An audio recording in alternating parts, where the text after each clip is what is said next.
আজই ডাউনলোড করুন আর এনজয় করুন আপনার পছন্দের শো।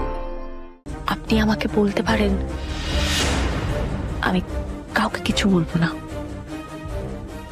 ঘর,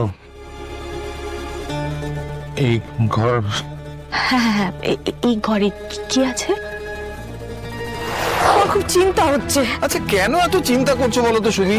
দেখো, ভগবানের কৃপায় ওরা দুজনে তো ভালোভাবে ফিরে এসেছে, আমরা তো এটাই চেয়েছিলাম। হ্যাঁ সেটা ঠিক, কিন্তু শোনো শোনো, তুমি একটু ধৈর্য ধরো, একটু অপেক্ষা করো। এতক্ষণ তো অপেক্ষা করলে। আচ্ছা শোনো না, আমি বলছি কি, আমি একবার গিয়ে দেখে আসি। তুমি না বাড়িতে থাকো, আমি যাই না। একটু শান্ত হও, ছটপট ছটপট করো না। চলো চলো চলো, একটু বসবে, চলো তো শান্ত হয়ে। আমার একটা কথা শোনো না। তুমি বসো বসো বসো। আমার মন মানছে না গো সতু, আমার মন মানছে না। আচ্ছা, আমি তো তোমাকে বলছি। তুমি বললেই তো হবে না। এটার উপর দিয়ে এত ঝড় বয়ে গেল, ওকে যতক্ষণ আমি চোখের সামনে দেখতে পাচ্ছি আমার শান্তি হচ্ছে না। শুধু মনে হচ্ছে খারাপ খারাপ চিন্তা করো আরো।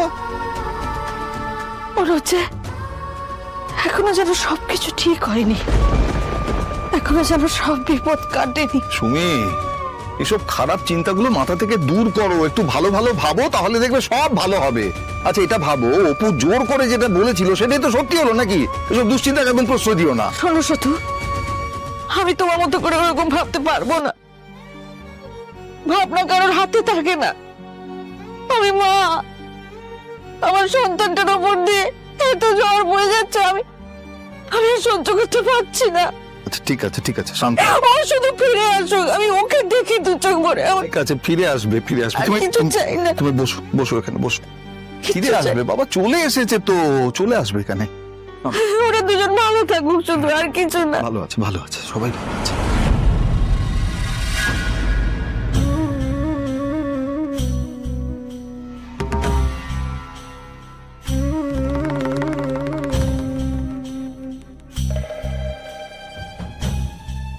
অদ্ভুত ব্যাপার, আর্যদা এই ঘরের দরজার বাইরে স্ট্যাচু বসে আছেন কেন?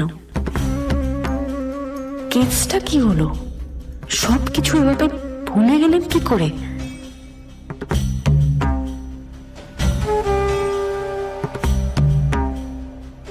দরজার সামনে থেকে নড়ছেন না, অপর্ণাও পারল না। কি আছে এই ঘরে? সবসময় কেন বন্ধ থাকে? কেন আর্যদা ছাড়া আর কারোর এই ঘরে ঢোকার অনুমতি নেই? উফ, রহস্যের শেষ নেই এই বাড়িতে।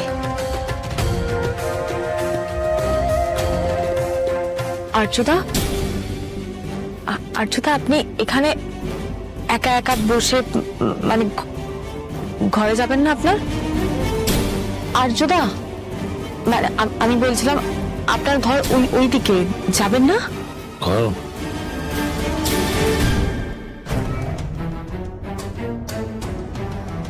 আপনি এখানে চুপ করে যখন বসে আছেন একা একা, তাহলে তো কোনো একটা ব্যাপার আছে। আপনি আমাকে বলতে পারেন, আমি কাউকে কিছু বলবো না। ঘর, এই ঘর, হ্যাঁ হ্যাঁ, এই ঘরে কি আছে? দাদা। অর্ক আর আসার সময় পেল না। কিছু একটা কথা প্রায় বের করে এনেছিলাম তার।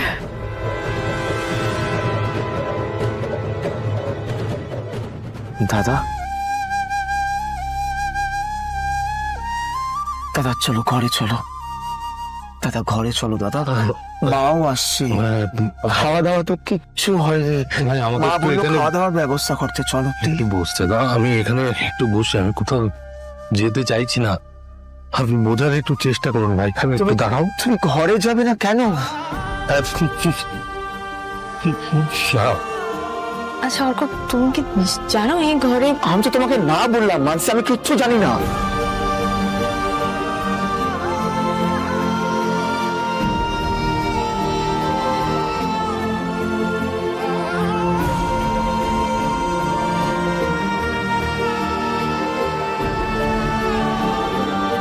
এই তো অপু, এসেছিস মা, এসেছিস? আমি খবর পেয়েছিলাম যে তুই আর্য স্যারকে নিয়ে ফিরে এসেছিস। আমি তোকে বিরক্ত করতে চাইনি, আমি জানি তুই সবকিছু সামনে ঠিক ফিরে আসবি। হ্যাঁ রে মা, তোর কিছু হয়নি তো রে? এ অপু, কথা বলছিস না কেন?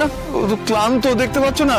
ওকে বসাও, একটু জল খাওয়াও, বসাও ওকে। তুই আয় আয় বস, আমি একটু জল আনি তোর জন্য।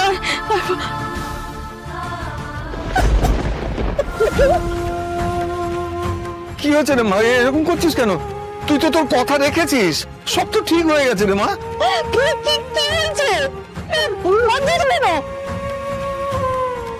কি হয়েছে? আমি শুধু ওনাকে ফিরিয়ে আনতে পেরেছি মা, কিন্তু মানুষটা খুব অসুস্থ। হয়তো স্যার কেমন যেন পাথরের মতো হয়ে আছে, কোনো কথা শুনছে না, কারণকে চিনতে পারছে না, খুব কষ্ট পেয়েছে জানো তো, কোনো কারণে কষ্ট পেয়েছে। অপু, এইভাবে ভেঙে পড়িস না, এইভাবে কান্নাকাটি করিস না মা, শক্ত।